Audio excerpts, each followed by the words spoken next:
तो चलिए वीडियो को शुरू करते हैं। तो पहले ऑफलाइन टूल को डाउनलोड कर लेते हैं और उनको यूज कैसे करते हैं वो जानेंगे। तो देखिए, सबसे पहले तो आपको अपने जीएसटी पोर्टल पर आ जाना है और लॉगिन किए बिना ही आपको यहाँ पे डाउनलोड का ऑप्शन दिख जाएगा, इस पे क्लिक कर देना। इस पे क्लिक करते ही ऑफलाइन टूल का ऑप्शन दिखेगा, इस पे जैसे ही कर्सर लेके आओगे तो नीचे आपको रिटर्न ऑफलाइन टूल ये वाला ऑप्शन दिखेगा, इस पे आपको क्लिक कर देना है। इस पे क्लिक करते ही आपको यहाँ पे डाउनलोड का ऑप्शन दिख जाएगा, डाउनलोड पे आपको क्लिक कर देना है और प्रोसीड कर देना है। प्रोसीड करते ही आपके सामने जीएसटी ऑफलाइन टूल की जिप फाइल यहाँ पे डाउनलोड होना स्टार्ट हो जाएगी। आप देख सकते हैं यहाँ पे डाउनलोडिंग कंप्लीट हो चुकी है। अब मैं इसको ओपन करके आपको दिखा देता हूँ कि इसको आपको कैसे यूज करना है। तो आपके सामने यहाँ पे इस तरह की जिप फाइल आएगी, आपको इसको राइट क्लिक करके यहाँ पे अनजिप कर लेना है और इस फोल्डर को जब ओपन करोगे तो आपको इस फोल्डर के अंदर इतना सारा डेटा यहाँ पे देखने को मिलेगा।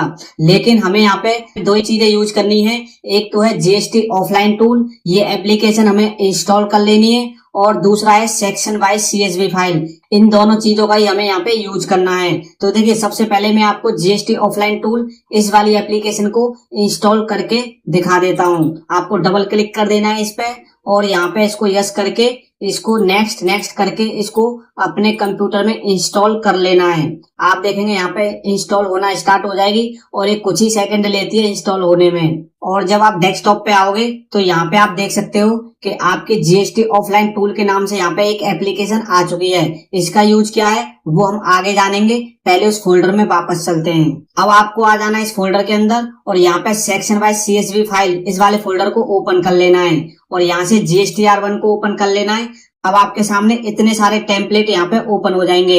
ये सारे के सारे फॉर्मेट हैं जिनके अंदर आपको अपना डेटा फिल करना होता है और उस फॉर्मेट से हमें जेसन फाइल बनानी होती है। तो कैसे आपको अपना डेटा इस फोल्डर के अंदर फिल करना है और कैसे जेसन बनानी है वो मैं सारी चीज बता देता हूँ। तो देखो, B2B का डेटा आपका कुछ भी होगा तो इस फॉर्मेट के अंदर आपको डालना है। B2B अमेंडमेंट का कुछ डेटा होगा तो यहाँ पे डालना है। ऐसे ही क्रेडिट नोट का कोई डेटा होगा तो इस टेम्पलेट के अंदर आपको डालना है, मतलब फॉर्मेट के अंदर डालना है। डॉक्यूमेंट से रिलेटेड जो भी है, जैसे डॉक्यूमेंट की जो टेबल नंबर 13 के अंदर डॉक्यूमेंट डिटेल जाती है वो डेटा आपको इस फॉर्मेट के अंदर डालना है।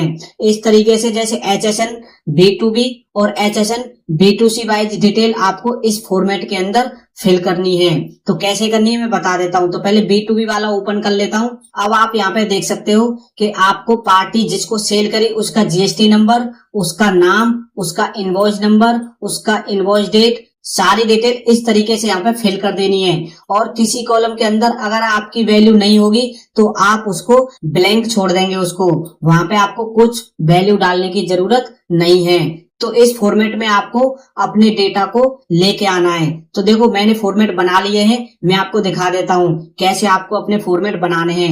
लेकिन उससे पहले आपको मैं HSN का फॉर्मेट भी दिखा देता हूँ कि किस तरह से उस फॉर्मेट में आपको अपने डेटा को फिल करना है। तो आपको आ जाना है यहाँ पे HSN B2B और HSN B2C। तो मैं B2B वाला फॉर्मेट आपको दिखा देता हूँ। जब इसको ओपन करोगे तो आपको कुछ इस तरीके से ये फॉर्मेट दिखेगा। यहाँ पे आप देख सकते हो इस तरीके से आपको अपना HSN की डिटेल इस फॉर्मेट में फिल कर लेनी है। अब देखो, फिल करने का एक सिंपल तरीका है कि टैली से आप एक्सपोर्ट कर लेना अपनी GSTR1 को एक्सेल फॉर्मेट में और वहां से कॉपी पेस्ट आपको सिंपल कर देना है। यहाँ पे एक एक करके टाइप करने की जरूरत नहीं है। अगर एक एक करके टाइप करने बैठे तो उल्टा ज्यादा टाइम लगेगा। और अगर आपको नहीं पता कि एक्सेल फॉर्मेट में कैसे एक्सपोर्ट करते हैं टैली से, तो आप मुझे कमेंट कर देना, मैं आपको बता दूंगा। तो मैंने ऑलरेडी B2B का फॉर्मेट बना के रखा है और HSN वाइज समरी का भी फॉर्मेट बना के रखा है, उसी से मैं जेसन बनाऊंगा। तो चलिए, मैंने कैसे बनाया है वो मैं दिखा देता हूँ। तो इस वाले फोल्डर के अंदर आएंगे और यहाँ पे मैंने 3 फॉर्मेट ऑलरेडी बना के रखे हैं। जैसे मैं B2B वाला आपको दिखा देता हूँ। यहाँ पे आप यहाँ पे देख सकते हैं मैंने फॉर्मेट के हिसाब से सारा डेटा यहाँ पे फिल कर दिया है। जिस कॉलम के अंदर मेरा कोई डेटा नहीं था मैंने उसको ब्लैंक छोड़ दिया और सेस वाले अमाउंट को मैंने 0 कर दिया और यहाँ पे E-कॉमर्स GSTIN को भी मैंने ब्लैंक छोड़ दिया। सेम आप इस तरीके से यहाँ पे फिल कर लेना, ठीक है जी। अब मैं आपको HSN समरी का भी डेटा दिखा देता हूँ और आप यहाँ पे देख सकते हैं मैंने HSN समरी का डेटा कुछ इस तरीके से फिल कर लिया है उसी फॉर्मेट के अंदर। तो इस तरीके से आपको अपने सारे फॉर्मेट यहाँ पे फिल कर लेने हैं। अब यहाँ पे सारे फॉर्मेट से मतलब यही है कि आपने जिस चीज में काम किया है उसी का टेम्पलेट यहाँ पे आपको फिल करना है। मान लो आपकी एक्सपोर्ट नहीं है तो आपको एक्सपोर्ट का भी फॉर्मेट नहीं फिल करना, आपका कोई क्रेडिट और डेबिट नोट नहीं है तो आपको वो भी फिल नहीं करना, और आपकी B2B समरी है और B2C समरी नहीं है तो B2C समरी का फॉर्मेट आपको फिल नहीं करना। मतलब जितने भी टेम्पलेट आप पर एप्लीकेबल होते हैं उतने ही टेम्पलेट यहाँ पे आपको फिल करने हैं। ठीक है जी, तो मैं आपको दो कई जेसन बना के दिखा देता हूँ, और एक चीज और ध्यान रखना, जेसन आपको इकट्ठे एक साथ बनानी है। कैसे बनानी है वो मैं आगे बताऊंगा। तो अब हम चलते हैं उस एप्लीकेशन पर जो हमने अभी अभी इंस्टॉल करी थी। तो यहाँ पे आपको वो एप्लीकेशन दिख जाएगी, इसको पहले मैं ओपन कर लेता हूँ। जब आप इस एप्लीकेशन को ओपन करोगे तो आपको कुछ इस तरीके से दिखाई देगी। तो यहाँ पे आपको upload new other data for return, इस पे न्यू का ऑप्शन दिखेगा, न्यू पे क्लिक कर देना है। अब आपको यहाँ पे सबसे पहले तो GST R1 IFF इसको सिलेक्ट कर लेना है। देन यहाँ पे अपना GST नंबर डाल देना है। GST नंबर डालने के बाद यहाँ पे फाइनेंशियल ईयर को सिलेक्ट कर लेना है, और यहाँ पे वो मंथ सिलेक्ट कर लेना जिस मंथ की आपको रिटर्न फाइल करनी है। देन आपको यहाँ पे दो ऑप्शन दिखाई देंगे, अपने हिसाब से इनको यस और नो कर लेना। अगर आप SEG टैक्स पेयर हो तो इसको यस करेंगे, वरना तो नो कर लेना। और अगर आप क्वार्टरली रिटर्न फाइल करने वाले हो तो यस करना, वरना इसको नो कर लेना। उसके बाद आपके सामने एक ऑप्शन और ओपन हो जाएगा, अगर आपकी पिछली साल में 5 करोड़ से ज्यादा टर्नओवर थी तो आप इसको यस करेंगे, वरना इसको नो करेंगे। तो इस केस में मैं इसको यस कर लेता हूँ और प्रोसीड पे क्लिक कर देता हूँ। अब आपको ये वार्निंग मिलेगी, कुछ नहीं करना, सिंपल यस कर देना है। यहाँ पे आपको अपनी फाइल को इंपोर्ट करना है। जो भी हमने फॉर्मेट रेडी किए हैं अपनी GST R1 से रिलेटेड, वो सारे फॉर्मेट को यहाँ पे लेकर आना है। कैसे लेकर आना है, आपको इंपोर्ट फाइल पे क्लिक कर देना है। देन यहाँ पे आपको कौन सा फॉर्मेट लेके आने वाले हो यहाँ से सिलेक्ट कर लेना। जैसे मैं पहले B2B वाला फॉर्मेट लेके आने वाला हूँ तो यहाँ पे मैं क्लिक कर देता हूँ, और इंपोर्ट CSV फाइल इस पे क्लिक करना है, क्योंकि जो मैंने अभी आपको फॉर्मेट दिखाए वो CSV फाइलें थी। तो मैं इंपोर्ट CSV फाइल पे क्लिक कर देता हूँ, और एन वाले फोल्डर के अंदर यहाँ पे B2B SEZ वाला मेरा फोल्डर देखने को मिल जाएगा। इसको मैं सिलेक्ट कर लेता हूँ और ओपन कर देता हूँ। अब आपको यहाँ पे सिंपल यस कर देना है। अब आप देखोगे सक्सेसफुली मेरा ये डेटा यहाँ पे अपलोड हो गया, मतलब एक फाइल तो मेरी आ गई। अब ऐसे ही करके आपको एक एक करके सारी फाइलों को पहले यहाँ पे अपलोड कर लेना है। तो इस बार यहाँ से मैं सिलेक्ट कर लेता हूँ अपनी HSN समरी वाली फाइल को। तो यहाँ पे HSN wise summary of outward supply B2B जो 12 नंबर टेबल के अंदर जाती है, यहाँ पे मैंने इसको सिलेक्ट कर लिया, और यहाँ पे इंपोर्ट CSV पे क्लिक करके और यहाँ से मैं HSN समरी वाली फाइल को सिलेक्ट कर लेता हूँ और यहाँ पे ओपन कर देता हूँ। अब आपको सिंपल यहाँ पे यस कर देना है। यहाँ पे सक्सेसफुली मेरी ये फाइल भी अपलोड हो चुकी है। तो यहाँ पे मैं 2 फाइल लेके आ चुका हूँ। अब देखिए यहाँ पे मेरे एक डॉक्यूमेंट समरी का और डेटा रह गया है। तो यहाँ पे मैंने डॉक्यूमेंट इशूड को सिलेक्ट कर लिया और इंपोर्ट CSV यहाँ पे डॉक्यूमेंट वाली फाइल को सिलेक्ट करके और यहाँ पे ओपन कर दिया और इसको यहाँ से यस कर दिया। तो मेरी डॉक्यूमेंट डिटेल भी यहाँ पे अपलोड हो गई है। अभी देखो मैंने 3 यहाँ पे फाइल अपलोड कर दी है। मान लो मेरा उतना ही डेटा था। अब मैं आपको यहाँ पे व्यू समरी करके दिखा देता हूँ। आप देखोगे डॉक्यूमेंट डिटेल तो आपको यहाँ पे नहीं दिखेगी, बाकी दोनों फाइल का डेटा आपको यहाँ पे देखने को मिल जाएगा। और अगर आप यहाँ पे पढ़ोगे तो आप यहाँ पे देख भी सकते हो कि summary doesn't capture for section nil rated invoice और document issued as a no tax ITG applicable. मतलब यहाँ पे आपकी नील रेटेड कोई सप्लाई है और डॉक्यूमेंट इशूड की फाइल यहाँ पे कैप्चर नहीं होगी। अब देखिए यहाँ पे 2 चीजों का मेरा डेटा आ गया। अब मुझे इनकी जेसन बनानी है, लेकिन उससे पहले आपको मैं एक चीज बता देता हूँ कि मेरा है ई इनवॉइसिंग। और ई इनवॉइसिंग में क्या होता है कि जो GST R1 है वो मेरे ई इनवॉइसिंग के पोर्टल से ऑटोमेटिक सारा डेटा ले लेती है। तो यहाँ पे हुआ क्या है, जो मेरे 45 इनवॉइस हैं इनको मुझे अपलोड करने की जरूरत नहीं है। क्यों? क्योंकि मेरा ऑलरेडी वहां पे ऑटो पॉपुलेट हो चुके हैं। तो मैं आपको दिखा देता हूं। उसके बाद यहाँ से मैं इस वाले इनवॉइस वाली फाइल को डिलीट कर दूंगा, सिर्फ HSN समरी आपको वहां पे जेसन बना के अपलोड करके दिखाऊंगा। तो देखिए पहले मैं आपको GST पोर्टल पर लेके चलता हूँ। तो देखिए यहाँ पे मैंने अपना GST पोर्टल को लॉग इन कर लिया है। आप यहाँ पे देख सकते हो किसी भी टेबल के अंदर आपको कुछ डाटा नहीं मिलेगा, लेकिन मेरी जो B2B की टेबल है उसके अंदर आपको 45 इनवॉइस ऑटो पॉपुलेट मिल जाएंगे। मतलब यहाँ पे ऑटो पॉपुलेट मेरी ई इनवॉइस के पोर्टल से GSTR1 के पोर्टल ने ऑटोमेटिक ले लिए, तो इनको मुझे यहाँ पे अपलोड करने की जरूरत नहीं है, नहीं तो मेरी ई इनवॉइसिंग का डेटा हिल जाएगा, इसलिए इसको मैं अपलोड नहीं करूंगा। बाकी मेरी HSN समरी और डॉक्यूमेंट समरी का डेटा और है, बाकी मेरे केस में और कोई डेटा नहीं है, तो मैं पहले जेसन बना लेता हूँ और अपलोड करके आपको दिखा देता हूँ, उसके बाद हम रिटर्न फाइल करेंगे। तो मैं आ जाता हूँ अपनी एप्लीकेशन पे और यहाँ पे आप देख सकते हैं कि मुझे ये वाला डेटा हटाना है, तो इस पे मैं सिंपल क्लिक कर दूंगा। क्लिक करते ही आपके सामने सारी डिटेल यहाँ पे आ जाएगी। आपको करना क्या है, यहाँ पे ऑल सिलेक्ट कर लेना है और नीचे आ जाना है।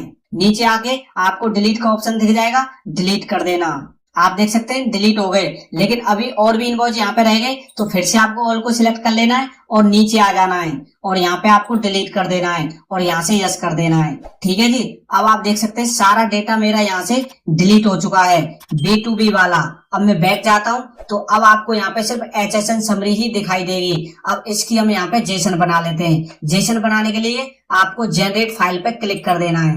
अब यहाँ पे ये थोड़ा सा टाइम लेगी और आपकी जेसन बन के रेडी हो जाएगी। अब आप यहाँ पे देख सकते हो आपकी जेसन बन के रेडी हो चुकी है। अब आपको सिंपल यहाँ पे क्लिक कर देना है और आप इसको कहीं पे भी सेव कर लेना अपने कंप्यूटर के अंदर। मैं डेस्कटॉप पर ही सेव कर देता हूँ। यहाँ पे मेरी जेसन फाइल आ चुकी है। अब इसी को अपलोड करके हम अपनी GSTR1 रिटर्न को फाइल करेंगे। तो कैसे अपलोड करनी है आइए जान लेते हैं। आपको अपने GST पोर्टल पर आ जाना है और यहाँ पे फाइनेंशियल ईयर और यहाँ पे क्वार्टर और यहाँ पे पीरियड को सिलेक्ट कर लेना और सर्च पे क्लिक कर देना। सर्च पे क्लिक करते ही आपके सामने यहाँ पे GSTR1 आपको दिखाई दे जाएगा। सिंपल आपको प्रिपेयर ऑफलाइन पर चले जाना है और क्लिक कर देना है। यहाँ पे आपको चूज फाइल का ऑप्शन दिखाई देगा। सिंपल आपको यहाँ पे चूज फाइल कर लेना है और आपने जो डेस्कटॉप पे फाइल डाली थी उसको यहाँ से सिलेक्ट करके यहाँ ओपन पे क्लिक कर देना। अब आप यहाँ पे देखोगे आपकी जेसन फाइल यहाँ पे अपलोड हो चुकी है सक्सेसफुली। अब आपको सिंपल यहाँ पे एक बार रिफ्रेश कर लेना है और बैक टू रिटर्न फाइल इस वाले ऑप्शन पे क्लिक कर देना है। अब आप फिर से रिटर्न पे आ जाओगे, यहाँ से फिर से वही पीरियड वगैरह अपना सिलेक्ट कर लेना। यहाँ पे आपको GSTR1 दिखाई दे जाएगा। यहाँ पे आपको इस बार प्रिपेयर ऑनलाइन पे क्लिक कर देना है। अब आप यहाँ पे देख सकते हो कि आपका B2B का डेटा तो यहाँ पे पहले से ही था और आपका जो HSN समरी है वो यहाँ पे आ जाएगी। और अगर आप देखोगे तो डॉक्यूमेंट समरी भी आपकी यहाँ पे आ गई। मतलब जो जेसन आपकी बनी थी उसके अंदर यहाँ पे डॉक्यूमेंट समरी भी आ जाएगी और HSN समरी तो आ ही जाएगी। तो देखो जब आप HSN समरी को ओपन करोगे यहाँ पे आप अपने सारे HSN देख सकते हो और उसकी सारी डिटेल आपको यहाँ पे देखने को मिल जाएगी। अगर आपको चेक वगैरह करना है तो यहाँ से कर सकते हो। और डॉक्यूमेंट समरी को भी यहाँ पे क्लिक करके ओपन कर लेना और यहाँ से आप चेक कर लेना कि आपका सारा डेटा डॉक्यूमेंट का यहाँ पे करेक्ट आया है कि नहीं आया। तो देखो मेरे केस में तो सारा डेटा यहाँ पे सही आ गया, आप एक बार जरूर चेक कर लेना।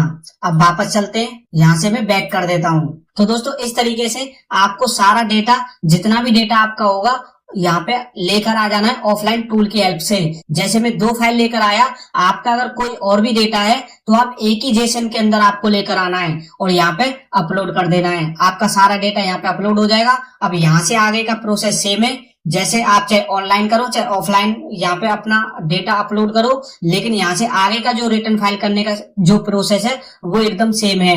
क्या प्रोसेस है आइए जान लेते हैं। जब आपका सारा कुछ यहाँ पे चेक हो जाए, आपको आ जाना है नीचे और यहाँ पे जनरेट समरी पे क्लिक कर देना है। जनरेट समरी पे क्लिक करते ही आपकी समरी यहाँ पे जनरेट हो जाएगी और आपको फिर से एक बार नीचे आ जाना है। अब आपको नीचे ऑप्शन दिखाई देगा प्रोसीड टू फाइल, इस पे क्लिक कर देना है। इस पे क्लिक करते ही अब आपके सामने यहाँ पे प्रीव्यू फाइल आ जाएगी। अब आपको एक एक करके सारा डेटा अपना चेक कर लेना है, जैसे टोटल इनवॉइस नंबर कितने हैं, वैल्यू कितनी है और टैक्स की अमाउंट आपको यहाँ पे दिखाई दे जाएगी। और जब आप नीचे आओगे तो नीचे भी आपको कुछ वैल्यू दिखाई दे जाएंगी, टोटल वगैरह। आप यहाँ पे प्रॉपर इसको चेक कर लेना अपने टैली डेटा से या फिर जो भी आप सॉफ्टवेयर यूज करते हैं। उसके बाद आपको सबसे नीचे आ जाना है और यहाँ पे फाइल स्टेटमेंट का ऑप्शन दिखेगा, इस पे आपको क्लिक कर देना है। क्लिक करते ही अब आपको यहाँ पे टिक का ऑप्शन दिखेगा, टिक कर देना और यहाँ पे ऑथराइज सिग्नेटरी को सिलेक्ट कर लेना। ऑथराइज सिग्नेटरी सिलेक्ट करने के बाद अब आपको यहाँ पे चूज ऑप्शन करना पड़ेगा। तो मैं हमेशा OTP के थ्रू फाइल करता हूँ, तो यहाँ मैं फाइल विद EBC इस पे क्लिक कर देता हूँ। इस पे क्लिक करते ही आपको यहाँ पे ओटीपी डालना होगा और वो ओटीपी आपकी रजिस्टर्ड ईमेल आईडी और रजिस्टर्ड मोबाइल नंबर दोनों पे गया होगा। तो दोनों पे से कोई भी ओटीपी लेना और यहाँ पे डाल देना। ओटीपी डालने के बाद आपको सिंपल वेरीफाई पे क्लिक कर देना है। वेरीफाई पे क्लिक करते ही आपके सामने यहाँ पे मैसेज आ जाएगा, मतलब आपकी रिटर्न सक्सेसफुली यहाँ पे फाइल हो चुकी है।